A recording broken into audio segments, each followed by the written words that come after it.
Good morning. I'm Rachel Wise, Youth Leadership Team Member from Pasco County, Florida. I am pleased to welcome you to our General Assembly. Eleanor Roosevelt once said, "The future belongs to those who believe in the beauty of their dreams." I am sure as you participate in the 4-H Congress that you will find that your dreams are achievable. In keeping with tradition, we'll begin with the flag pledges to be led by Frank Kralik from South Dakota and Emily Robin from Louisiana.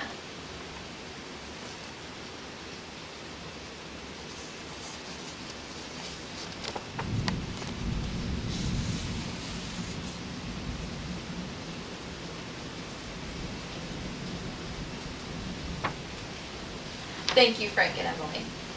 We now have a very special treat. The harmonious sounds of P-R-I-D-E, Pride, an a cappella 5-part harmony group who have been singing together for 5 years. They are all former 4-H'ers and are 4-H performing arts leaders. They are currently serving as volunteer leaders in Operation 4-H Pride, where they are teaching younger groups stage presence, poise, and vocalization. They have performed for Senator Zaxby Chambliss and at various colleges. Their national concert tour has included the National Society of Black Engineers and high schools and churches throughout the Southeast. Thank you, gentlemen. Our appreciation to the Hyatt Regency Hotel sponsoring their performance. We are pleased to have a representative here from the United Soybean Board.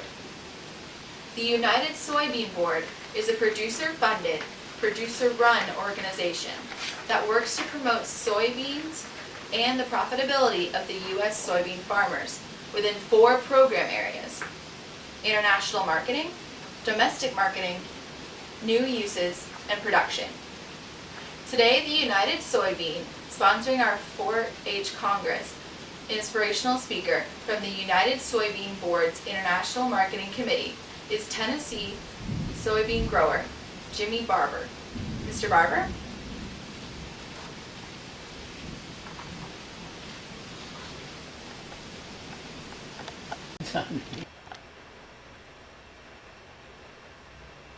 Hi, I'm Rachel Wise of Pasco County.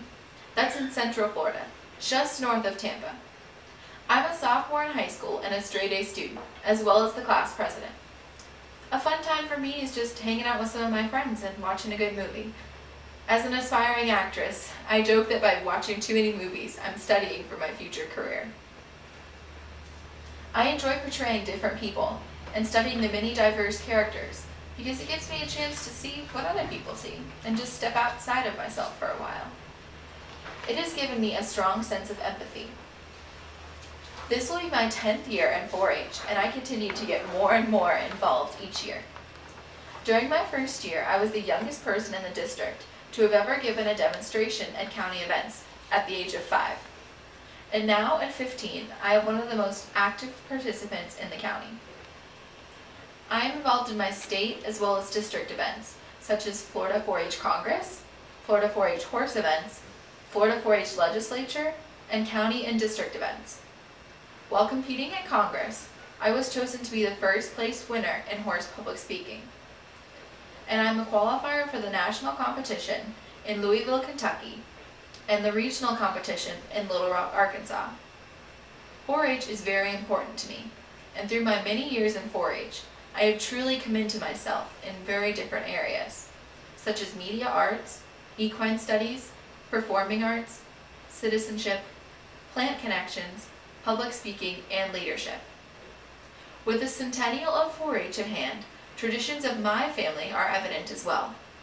My grandfather, mother, brother, and sister are all former 4-H'ers, and they share the same commitments to Clovers as I do now. My whole family supports me through my many endeavors, whether they are cheering me on at a public speaking competition or watching me perform in a musical. They are always there helping me along. Since I was a small child, I've always had a great passion for all types of performance, and I've expanded my knowledge of performance through 4-H, with my participation in county, district, and state events, and all of the leadership opportunities that I have been given through 4-H. Outside of 4-H, I am very active in my school's many choruses, such as show chorus, our Spanish choir, and our many acting programs outside of school. 4-H is a major staple in my life and who I am today, and without it, I would not be speaking to you today. Or speaking well, that is.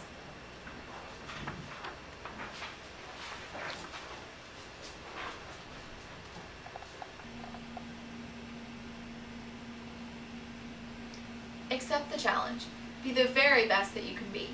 The 2009 4-H Congress has a winner in this Congress slogan. With the challenges facing all of us today in the 21st century, we need to utilize our resources and work together. I'm sure that each person interprets the National 4-H Congress theme, Accept the Challenge, from their perspective. After all, each of us has a different background and life experience. For some of us, Accept the Challenge is about meeting the demands of an economic crisis in our country that has changed the way we operate as consumers.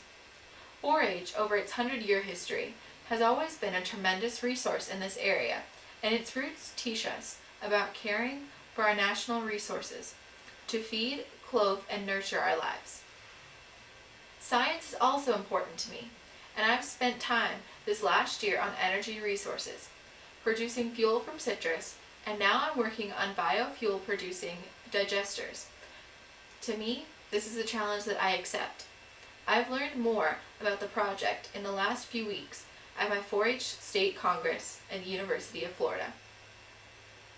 For others, Accept the Challenge has a connotation of community service. Has there ever been a time in U.S. history when we needed to better use the talents of everyone? This past year, I've had an opportunity to work on many projects that involve community service.